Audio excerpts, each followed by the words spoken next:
और हिंदू मंदिरों के बाहर जो भगवा ध्वज है उसे तोड़ने की कई जगह से तस्वीरें भी सामने आई। इसके बाद आज भारतीय विदेश सचिव ने भारतीय विदेश मंत्री एस जयशंकर ने यूके के फॉरेन सेक्रेटरी से मुलाकात की। उन्होंने ट्वीट किया कि भारतीय कम्युनिटी की सुरक्षा के लिए उन्होंने यूके के फॉरेन सेक्रेटरी के साथ बातचीत की है और उन्हें आश्वासन भी मिला है कि सुरक्षा मुहैया कराई जाएगी। लेकिन सवाल यह उठ रहा है कि क्या किसी साजिश के तहत ये अटैक किए गए थे? क्रिकेट की जंग को सड़कों पर उतरकर हिंदू कम्युनिटी के खिलाफ इस तरह से हिंसा करना, क्या यह किसी प्लान का हिस्सा था? और इस बात का शक क्यों होता है, यह समझना जरूरी है। आपको याद होगा 2021 का T20 वर्ल्ड कप जिसमें भारत हारा था पाकिस्तान से, और फिर मोहम्मद शमी के खिलाफ एक इसी तरह का प्लान्ड तरीके से सोशल मीडिया पर कैंपेन चलाया गया था। दिखाने की कोशिश की गई थी कि भारत में मोहम्मद शमी को ट्रोल किया जा रहा है। हाल ही में एशिया कप के एक मैच में अर्शदीप सिंह से कैच छूट गया, तब भी पाकिस्तान से सोशल मीडिया के जरिए उनके खिलाफ भी ट्रेंड चलाया गया। अपने सपनों का बिजनेस शुरू करने के लिए आपको कोई भी बैंक बिजनेस लोन नहीं दे रहा? बिजनेस लोन लेने का सीक्रेट जानना चाहते हो तो फ्रीडम ऐप को अभी डाउनलोड कीजिए।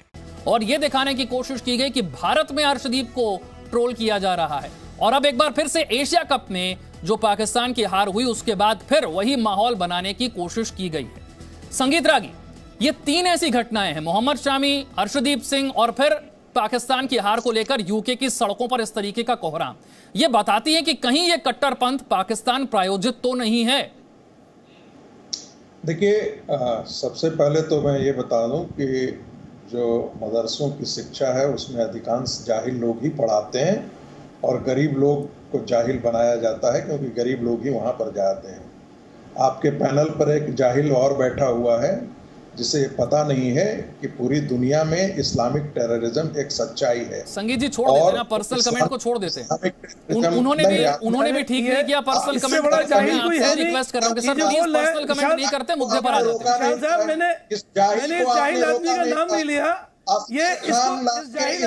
नहीं सर, देखिए सर, दर्शकों का समय बड़ा कीमती है और आप दोनों मेरे लिए बड़े सम्मानित हैं। संगीत रागी, असगर खान, आप दोनों मेरे लिए बड़े सम्मानित हैं। मैं रिक्वेस्ट कर रहा हूं पर्सनल कमेंट ना करें।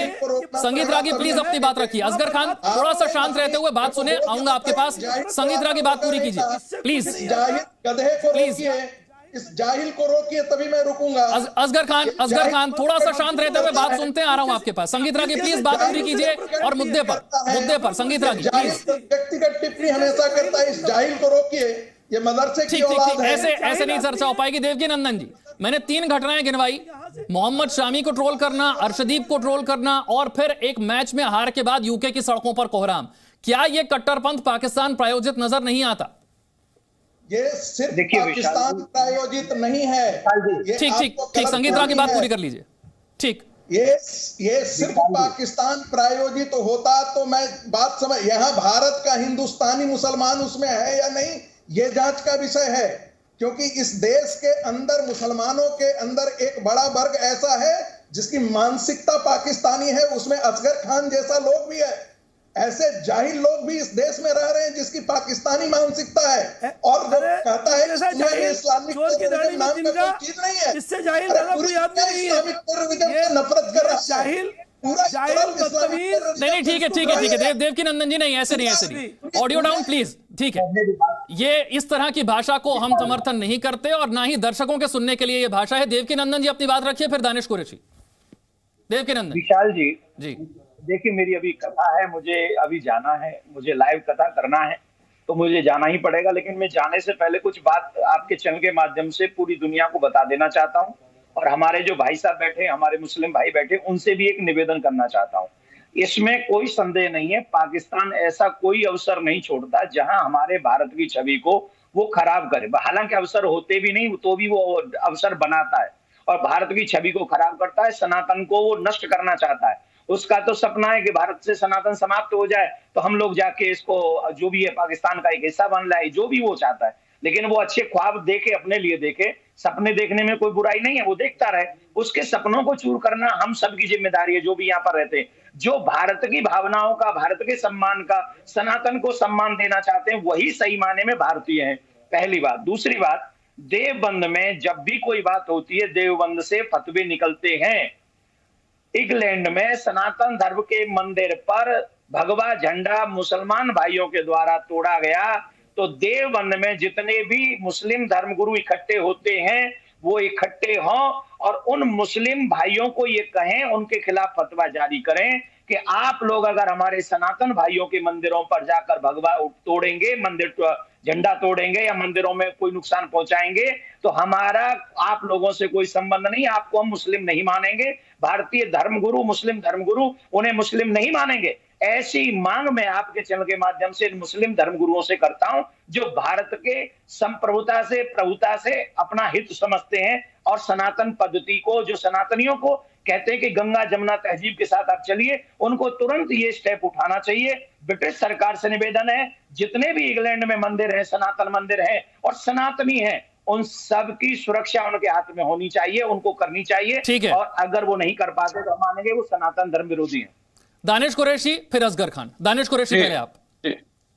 देखिए नंदन जी ने जो कहा है अच्छी बात है, लेकिन अभी तक मैं ये देख रहा हूं कि पैनल पे किसी ने भी सरकार से ये नहीं पूछा कि पहले अगर इतना सेंसिटिव मामला है तो क्या इंटेलिजेंस क्या काम कर रही थी देश की, और ये मैच क्यों खेल लगाने की जरूरत है। सरकार से ये सवाल होना चाहिए कि अगर इतना सेंसिटिव इश्यू बन सकता है दुनिया के किसी कोने में तो आखिरकार क्यों इजाजत दी आपने भारतीय टीम को खेलने की। हमारे यहाँ जो क्रिकेट के सर्वोच्च पद पे विराजमान हमारे गृह मंत्री के पुत्र जय शाह बैठे हैं वहां पर, अगर उनके पास इस बात का भी इल्म नहीं है तो मुझे लगता है कि सबसे पहले तो सरकार को जवाब देना चाहिए। दानिश कुरैशी, भारत पाकिस्तान के साथ आमतौर पर कोई बायलैटरल सीरीज नहीं खेलता, ये सिर्फ आईसीसी के जो टूर्नामेंट है वहीं पर भारत पाकिस्तान मुकाबले होते हैं, ये तो आपको भी पता है। क्या जरूरत है, लेकिन अगर इसके परिणाम ऐसे हैं, सुनिए, अगर भारतीयों के जिस तरीके की बात है कि भारतीयों के ऊपर हमले किए जा रहे हैं, अगर इसके परिणाम ये हैं तो आप हमें ये बताइए कि हम हमलों के एवज में क्यों मैच खेलेंगे? क्यों मैच खेलेंगे? क्या हम हमारी जिंदगी दांव पे लगा के मैच खेलेंगे उनसे? क्यों खेलेंगे हम? ठीक है, संगीत रागी, क्या ये सवाल सरकार से नहीं होना क्या चाहिए? भारत पाकिस्तान क्रिकेट जरूरी है? अगर बायलैटरल नहीं तो क्या आईसीसी के टूर्नामेंट में भी जरूरी है, अगर इस तरीके का कोहराम मचना है तो? संगीत रागी, इसके उत्तर तो यह है कि फिर यूनाइटेड नेशन में एक दूसरे से क्यों बात करें भाई। ट्राइलैटरल और इंटरनेशनल फोरम पर तो आपको आना पड़ेगा। एक दूसरी बात बीच में मैं नहीं कह रहा था भाई, वहां तो छोड़िए ना, भारत के गली गली और सड़कों सड़कों पर सरपंच से जुदा के नारे लगाए गए हैं और खुलेआम लगाए गए हैं। वो कहां से आई है? वो सोच कहां से आई है? और ये कोई याद से नहीं है। गजवाए हिंद का कॉन्सेप्ट क्या है? दारुल इस्लाम का कॉन्सेप्ट क्या है? और ये सारे मदरसे ये सब चीजें नहीं पढ़ाते हैं क्या कि एक इस्लाम एक राजनीतिक सोच भी है, और राजनीतिक सोच है कि हम सत्ता करने के लिए, हम शासन करने के लिए बने हैं। तो इस सोच को, ये सोच ही अपने आप में नफरत की सोच है। आप इसे कैसे जूझेंगे? आप इसे कैसे? वो बहुत अच्छी बात कह रहे हैं देवकी नंदन खत्री जी, लेकिन क्या जो गली गली मोहल्ले में जो ये सारे जो मस्जिदें बन गई हैं और जहां पर वो तकरीर करते हैं इस प्रकार की, जिन मौलवियों को ये समझ नहीं है, देश और दुनिया की समझ नहीं है, जो आंखें बंद करके अपना बैठ करके और जो अबोध बच्चे हैं उनको भरमाते हैं, उनको आप कैसे रोक पाएंगे?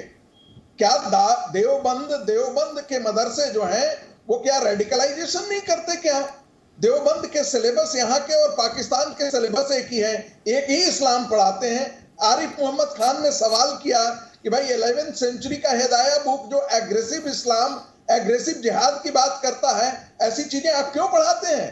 अरे इस देश में जितने मंदिर तोड़े, सारे आक्रांताओं ने और उनके लोगों ने कहा कि हमने काफिरों को मारा है, हमने काफिरों के मंदिरों को तोड़ा है। वो मानसिकता तो आज भी है। चलिए ठीक है, आप मानसिकता पर सवाल उठा रहे हैं, मेरा भी यही कहना है कि किसी भी मजहब को किसी घटना के लिए बदनाम नहीं किया जा सकता।